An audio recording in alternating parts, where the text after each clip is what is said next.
In the news this week, consumers slammed the brakes on credit card use. Renters are losing hope of ever owning a home, and one Federal Reserve official says additional rate hikes are not off the table. Let's take a look. Before we begin, remember to like this video and subscribe for more economic updates.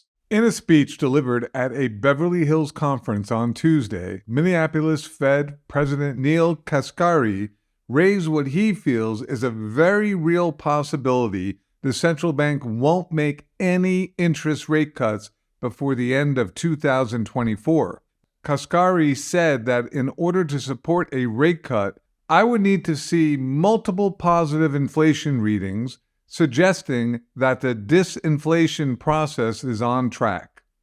At one point, Kaspari suggested the central bank might not be finished raising interest rates, saying, "The bar to raising is quite high, but it is not infinite." Kaspari's remarks come amid ongoing signs of stubborn inflation.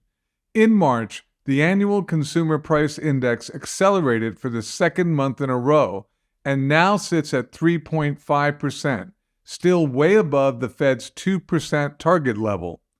He thinks the most likely scenario is that the central bank will stay put for an extended period of time at the current range of 5.25% to 5.5%. On Monday, the Federal Reserve Bank of New York revealed that the percentage of renters who expect to one day own a home has fallen to a record low. The New York Fed survey found that just 40% of renters have expectations of ever owning their own home.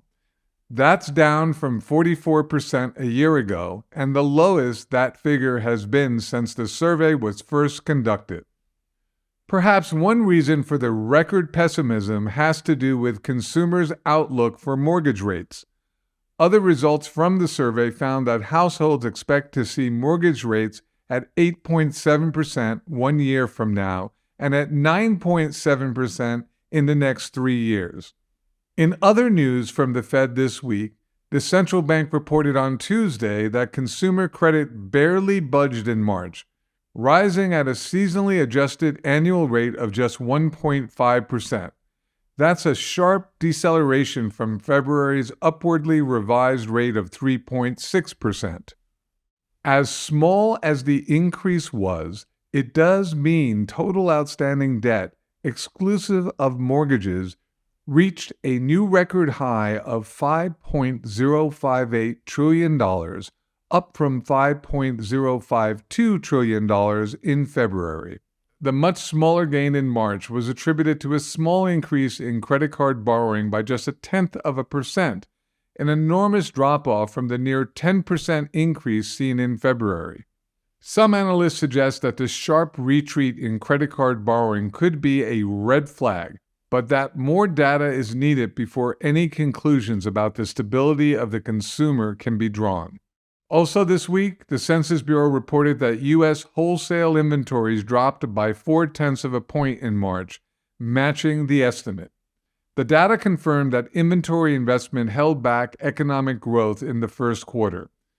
The advance estimate for Q1 GDP growth landed at a feeble 1.6%, much lower than the 3.4% growth rate notched in the prior quarter. Finally, the Bank of England elected on Thursday to hold its benchmark interest rate at 5.25% for the sixth straight policy meeting. The decision to leave the key rate unchanged was widely expected. However, 2 of the 9 members of the BOE's Monetary Policy Committee did vote to lower the rate to 5%. Observers say that could indicate the UK's central bank may be ready to start cutting rates as soon as next month. That's all for now. Up, down, and all around the numbers go. Make sure to join us next week so we can try to figure it all out. This is Devlin Steele for Augusta Precious Metals, signing out.